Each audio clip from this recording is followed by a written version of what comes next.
seeing like yourself reflected in like these really, really terrible, awful experiences, and just knowing that somebody else has also gone through them and they still found their way and they are still happy and they still are just going along and trying to figure out life the same way that you are. That has always been really healing for me.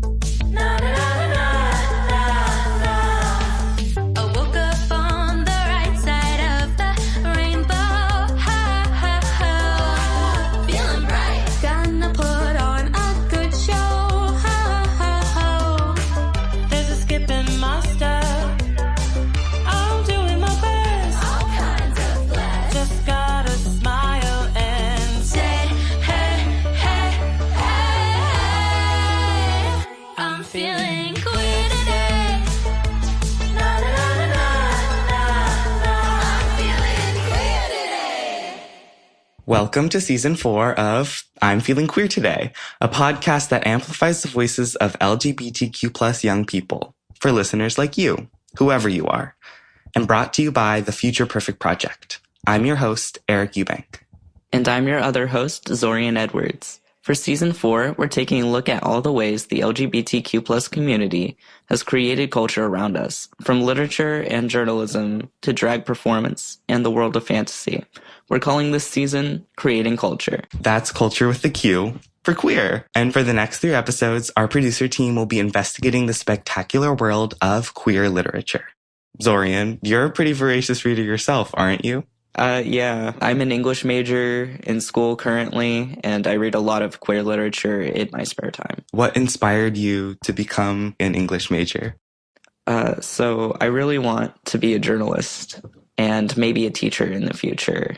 Do you have a favorite novel? So we talk a little bit about it in the season, but I love They Both Die at the End by Adam Silvera and just like that series as a whole. Right now I'm reading And They Were Roommates by Paige Powers, and I'm only on like page 2, but I like it. Are you reading any queer novels? Yes, I recently started a book called The Outer Country by David Malazarn, and it's a really fascinating window into finding queer identity and the ways that intersects with other identities and family. And I think it really does speak to a niche queer experience, but in speaking from a very personal space, I think it really goes into showing how personal expression can provide windows for us all into what queerness can look like. Let's keep this conversation going. In a moment, you'll hear our very own Queer Lit Roundtable, moderated by our very own Alex Masse, and featuring the voices of the other 3 producers on our team, Samuel Smalls, Parker McKenzie, and Lily Muller. Hello, everyone. Welcome to the I'm Feeling Queer Today Queer Literature Roundtable. Today we're going to be hearing from some of our podcast producers about some gay little books that they like. First of all, I'm Alex K. Masse. I use they, them pronouns. My name is Samuel Smalls Jr. I use any pronouns. I'm Parker. I use she, they pronouns. I'm Lily, and I use they, she, and he. What have y'all been reading lately? I'm reading a lot of plays. I read one recently called Before It Hits Home. And it's a play I've been doing a monologue for a very long time. It's about this Black bisexual jazz musician during the AIDS crisis. And he contracts AIDS. It starts with him living his life because he left home. We meet his partner. And then in the second act, it becomes like a familiar drama because he goes home. Like one of my favorite plays I've ever read. I've been doing a lot of graphic novels. There's a lot of fabulous graphic novels. 2 of the ones I brought today were Genderqueer and Homebody, which is so precious.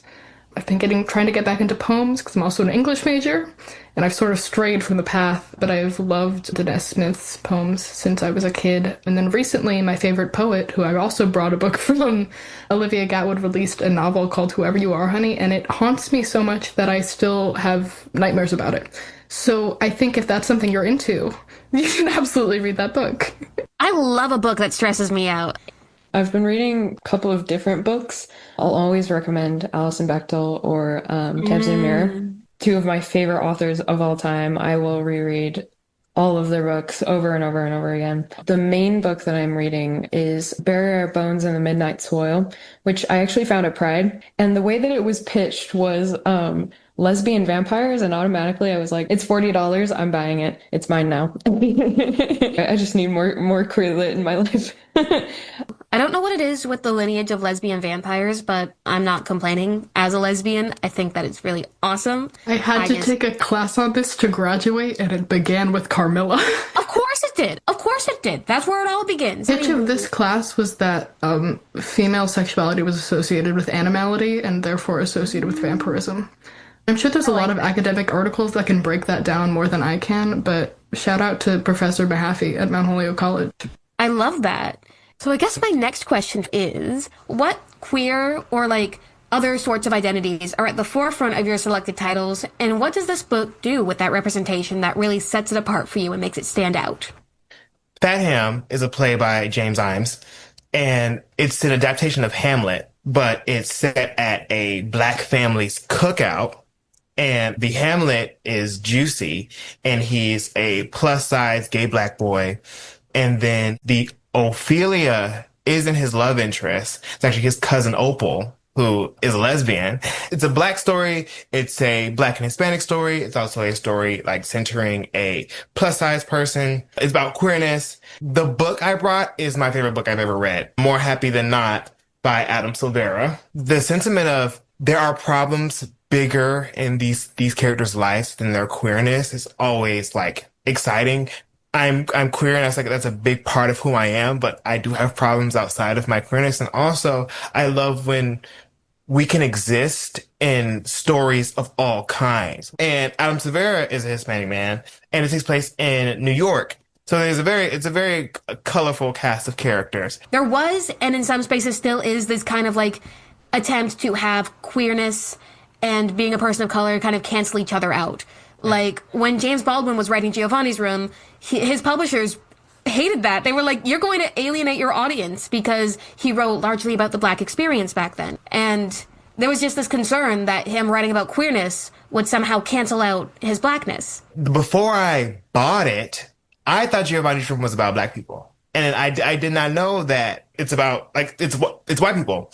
And, that kind of, gagged me, because I knew James Baldwin to be, from I'm Not Your Negro. And I knew his work about the Black experience. And I know he was a Black queer man. But I also am, very aware that especially when queerness started to break into the mainstream with literature, it was usually white male queerness. Yeah, it was unthinkable back then, and it's still not easy now, that's for sure. I brought The Miseducation of Cameron Post by Emily M. Danforth. This is the book that's resonated with me most in growing up as a lesbian. It follows her from age 12 to 16, and the major action of this is that she ends up in a conversion therapy camp and escapes. The first time I tried to read this book, this is a story I always tell, I was probably 9 or 10, and I got maybe 10 pages in, and I put it down because I felt so sick. Because there were things that I wasn't ready to know about myself. I think this book just feels real. All of the characters in here, their identities, they're just facts. It's interesting, especially, we see a lot of internet discourse about, who's a lesbian, who's this identity, who's that. At some point, Cameron, who identifies as a lesbian, and Adam have, a romantic encounter, and they're both queer, and they're both that was cool. Right on. Yeah, I do think that is really incredible. These identities are fact. They're not questioned. The reader is not coddled and has it all walked out and explained to them, which honestly I love, because for so many people, these are real lived experiences. And these are experiences that they have had to explain to other people so many times. And, it can be really refreshing to just pick up a book and see yourself in it and not see that, watered down into a digestible explanation, or worse, some kind of, harmful stereotype or something. One of the things that I treasure about The Miseducation of Cameron Post and the movie is that it was one of my first introductions to found family. I had this concept growing up that, if you leave the people that you've always been with, there's nothing out there for you. And she finds these people that adore her, that she connects with, that keep her safe, that become her family. There's a life out there for you. You just need to live to see it. Secondly, Theo Parrish's Homebody. It's really about gender as a journey. There's a full-page panel that says transness is a blessing. So I think if anyone's at home feeling a little bit sad, it's a really sweet and affirming and honest memoir.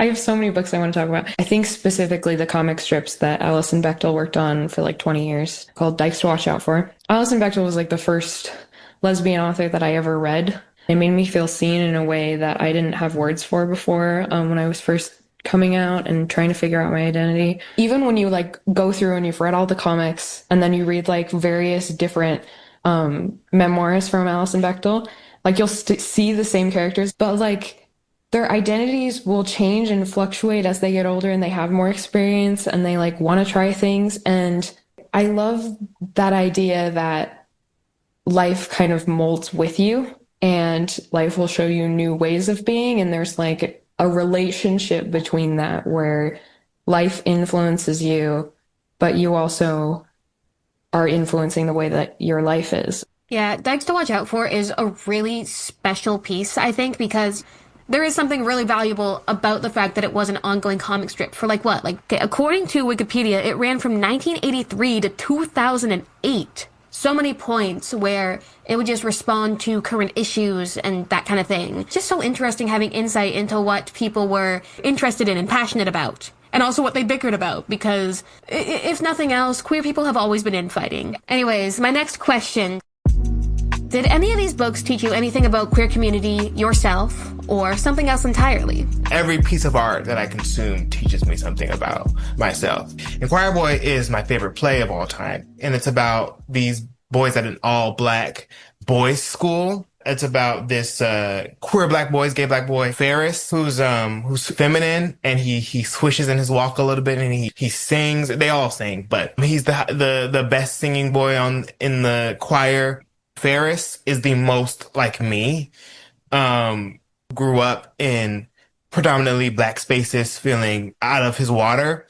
I wanted to be Ferris so bad. I was like, this is me. Like, and this is the only play I've ever read where I like the character on the page is me. Being a queer person, our experiences can be linked on a web. One piece of that web will touch every single queer person. There's something a part of Juicy's experience from Fat Ham, Ferris's experience from Choir Boy, Aaron's experience from More Happy Than Not, that is my experience. And it's hundreds of thousands of queer people's, gay boys and non-gay boys alike. It makes me feel less alone. There's just something I think so immensely fulfilling for a lot of queer people, especially those who are first coming into themselves, to realize that there is a lineage and that there is like a history. Being able to see yourself in something, especially just the whole constellation of your identity, is so very important. I think that's why we as queer people search for these stories. And sometimes when these stories are about rich white men, you still feel alone because it's not about you. I guess what I want to say is that my personal experience with figuring out my identity was kind of like, it kind of felt like when you're like tumbling down a hill and you just stumble upon things and you're just kind of like, oh, this is interesting. Oh, look, there's another thing. And I was thinking of this that I read, Fun Home by Alison Bechdel, and I wasn't doing it because I was trying to figure out my identity. I was doing it because I live in a conservative state, and my family isn't the best.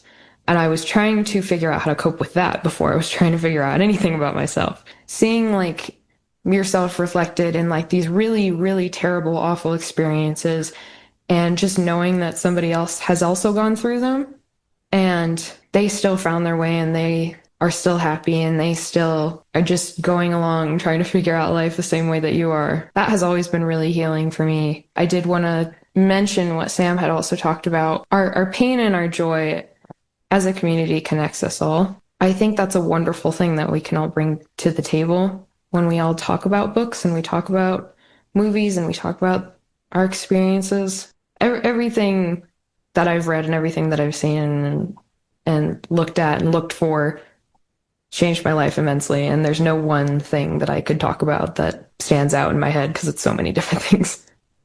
When I was younger, but even now, books and media in general were definitely like a lifeline to me of like, there are people out there that are similar to you, that are waiting for you, that are living lives bigger than you can imagine.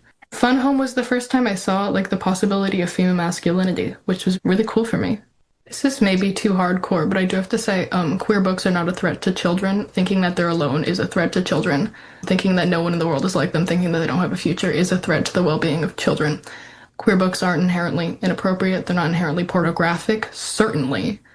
do what you can to fight back against banned books. I could probably do another hour speaking about banned books and its effect on queer people. And even if we just look at, even in my experience, it led me to find queer content that was not made for my age group because I didn't have access to queer content for my age group. Not only is it great for queer youth, but also for non-queer youth to teach respect and to teach love and understanding. You can't understand if you don't know. I hope that if you do take something away from this little roundtable, dear listener, it is the value that queer literature has. Like, these are tools of mental health. These are tools of suicide prevention. If you feel like you're the only person who has ever felt this way, then it can be incredibly lonely. And if the only portrayals that you see of it are as something that is inherently immoral or filthy or corruptive, and if you don't have any support, that can put you in a really dark place, and that can really endanger you. Will y'all humor me? Can I read an excerpt of a poem? Absolutely. It might take some time. Okay.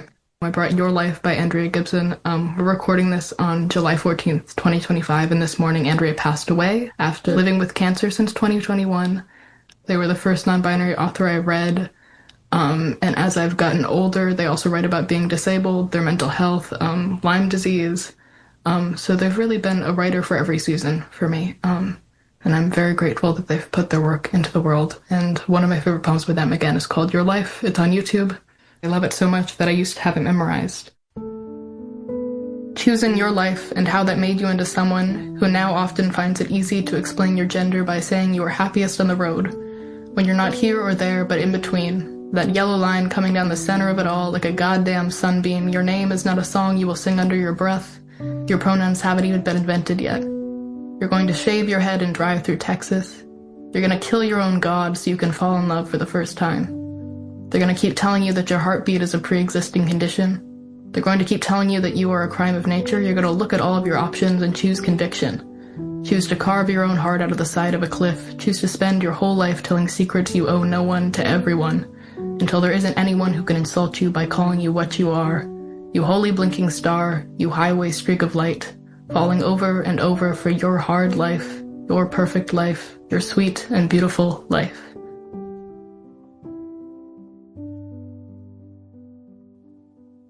Thank you so much, the lot of y'all, for coming in. You said so many gems. I feel like I was blessed with every question that I asked.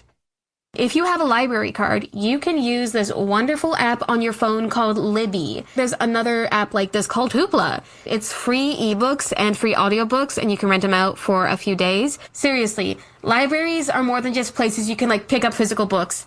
Please support your local library.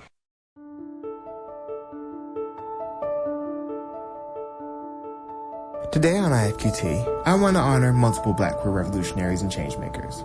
Reading changed my life, and I've always loved literature, especially literature that made me feel seen. If you're a longtime listener of IFQT, you know my affinity for the number 5. So, I picked out 5 of my favorite Black queer writers.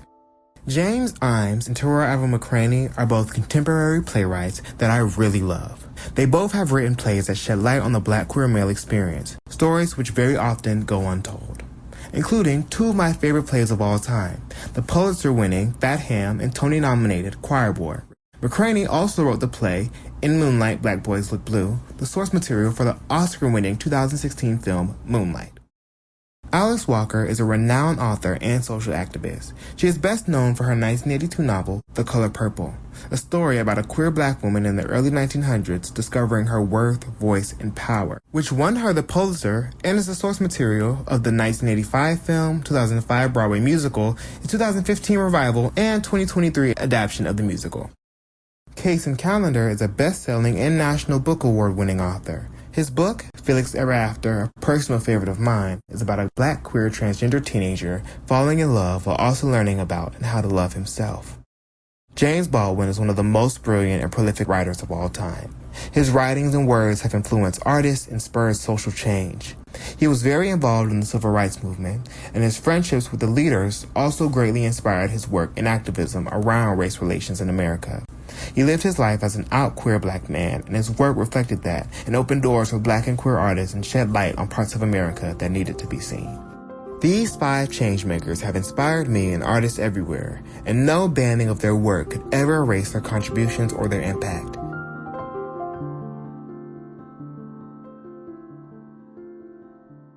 that was Samuel Smalls Jr. with our brand new recurring segment, Black Queer Revolutionaries. All season long, we have brand new BQR segments for each topic we cover. Stay tuned.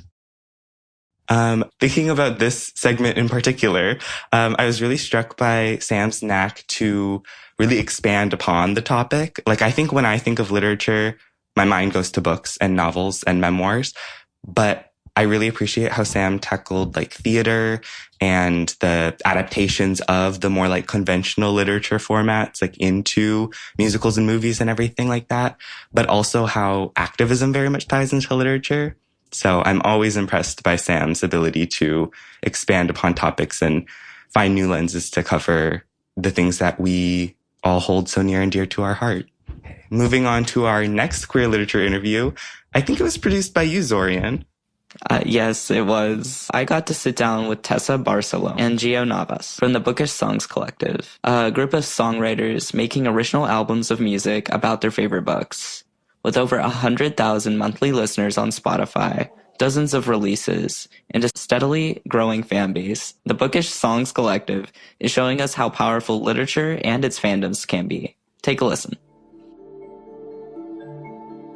Queer literature is so impactful, queer representation in general, in anything, but I think specifically in books, I feel like is so important because books are like the closest thing we have to being in somebody else's mind and experiencing what they experience. And that's what you do when you read a book is you take a little bit of the character you're reading about inside yourself. So it's so important for queer kids to see that they're not alone. And it's important for cis-het people to understand people who are different from them. I'm Tessa Barcelo. I use she, they pronouns. I am a 21-year-old singer-songwriter from Boston, Massachusetts. I'm Gio Navas. I am a decrepit millennial at the ripe age of 30, and I use she, her pronouns, and I'm also a singer-songwriter, and I'm from Miami, Florida. Basically, we're a global collaboration of indie artists with the mission of creating soundtracks for books. So any of your favorite fantasy, sci-fi, even contemporary in this case, or contemporary magical realism adjacent stuff, we are writing songs about. We started this group like 4 years ago. I was in high school. We started just as a group of friends making music for the Grishaverse books by Lee Bardugo. That was our first album. And we have now released so much more. And we're a group made up of mostly queer people. We do a lot of romantasy-inspired books, so we tend to platform a lot of heterosexual stories, and we did our queer EP last year. That was one of our earliest projects. All the books on it are gay, and everybody involved on it is queer. And it's honestly one of our weirdest sounding EPs, and it turned out to be one of our more atmospheric projects, which I loved so much. We actually did the official literary soundtrack for A Treachery of Swans by A.B. Poranek, and it just hit the New York Times bestseller list for YA hardcovers, and it is a sapphic Swan Lake retelling. And yeah, and this is our third original literary soundtrack, and we have a couple more in the works, which, you know, stay tuned. We work with the author, we sometimes work with the publisher, and it sometimes means that our songs are printed in the book. All of our songs are created specifically for the books we're writing about, but that original literary soundtracks that we started doing this year are like so fun and official. Everything we do it for, I like to say, pure love of the game, especially in cases where we do more obscure fandoms and, you know, books that we know are not going to get as much play as, like, let's say our Fourth Wing stuff, which does super well. You know, occasionally we'll throw in things in there that we just want to do, again, for the love of it. And it is what we're going to be continuing to do for as long as people will allow us to. The album that drew me towards you guys is your album on Adam Silvera's They Both Die at the End. I first read this book in 2018. So this was like several years before I even started thinking about my own queerness. Gio and one of our artists, Alex Hart, brought up the idea to do an album for They Both Die at the End. And my process, if I know I'm going to be writing a song about a book, is I write down like every single quote I think could be even remotely inspiring. I also read the book before even thinking about my own queerness. But one thing that I have always known that I am is Latina. That was something that I instantly felt very connected to when I read the book. The characters, the vernacular and the way that they speak to each other, it was so authentic and like so reminiscent of the way people spoke around me when I was growing up. It felt like it felt like home. When we greenlit this project, I did a reread of the book because it had been a hot minute. And by this point, I had come to terms with my own queerness. I just kind of read the book, vibed, and then in the end, I just picked up my acoustic guitar and saw what happened, and my song 24 happened. Yeah. How do you feel that queer literature, like, uplifts queer youth, or the way your albums can help enhance that in a way? Gio, I'm so sorry. I'm about to go on a tangent. I love that. Go. I did my senior capstone project in high school on authentic representation of queer people in fantasy literature and the impact that that has. I did a survey about books that changed people's lives, and the vast majority of them were books that changed people's worldview in some way. And I think that's how people's minds get changed.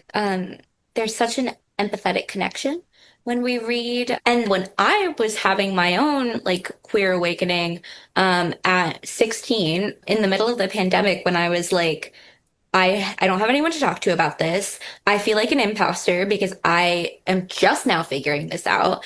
I was reading Red, White, and Royal Blue by Casey McQuiston. And that was like super validating for me because Alex, the main character, doesn't figure out that he's bisexual until he's 21.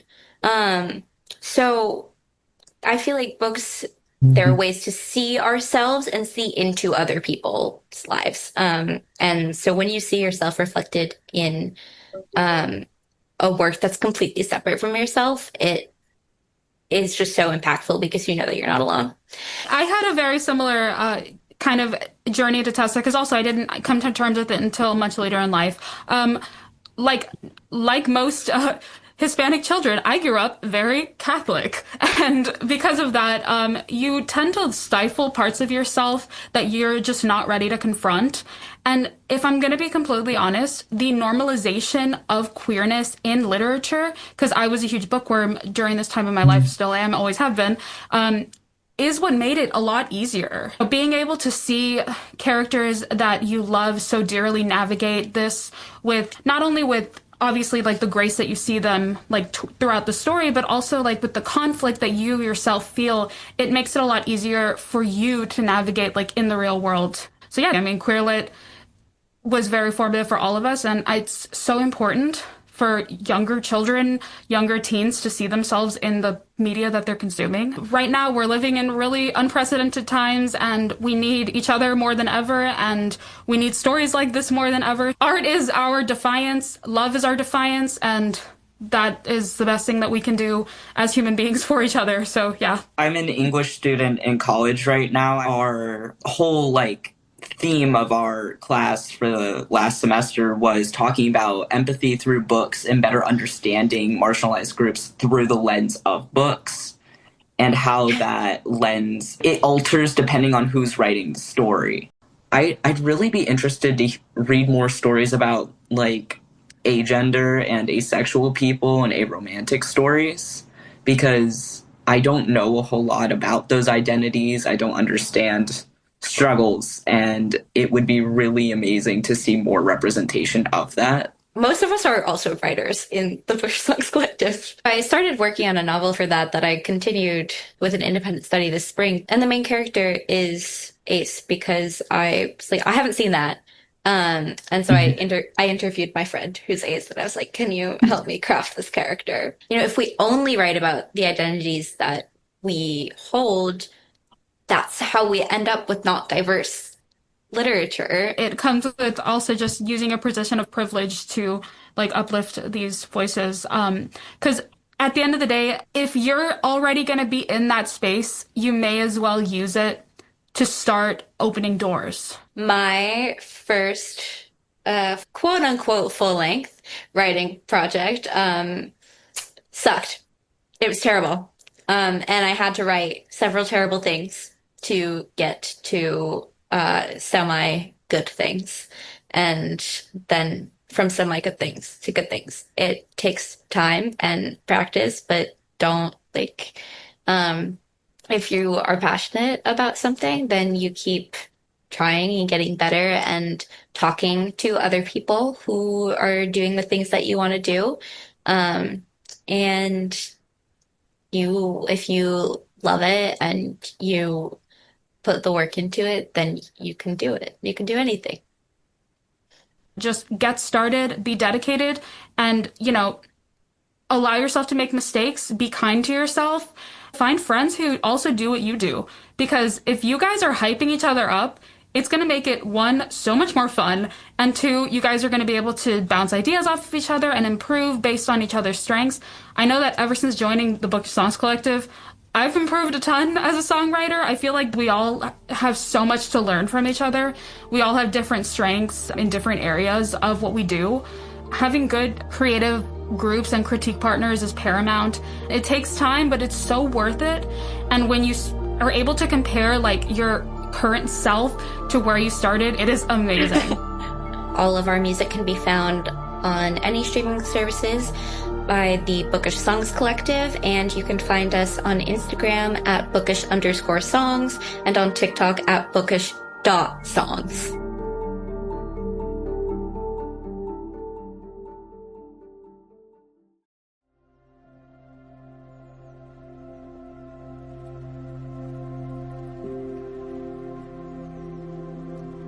Affirmation of the day. Your story deserves to be told, however you want to tell it. On the page, on the stage, or even just very quietly to yourself.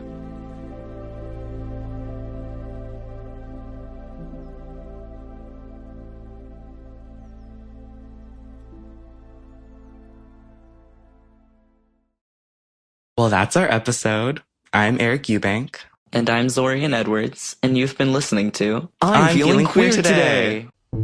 If you like what you hear, please give us a 5-star rating and share the show with your friends, family, or even your local librarian. A 5-star rating goes a long way to support us in making more episodes of the podcast. If you're new here, welcome to the party. Make sure you go back and check out seasons 1, 2, and 3 of the podcast. We think you'll like them a lot. And stay tuned for our next episode out in 2 weeks. We want to hear from you.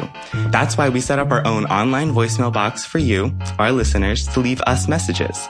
Go to speakpipe.com/IFQT and drop us a line. That's speakpipe.com/IFQT.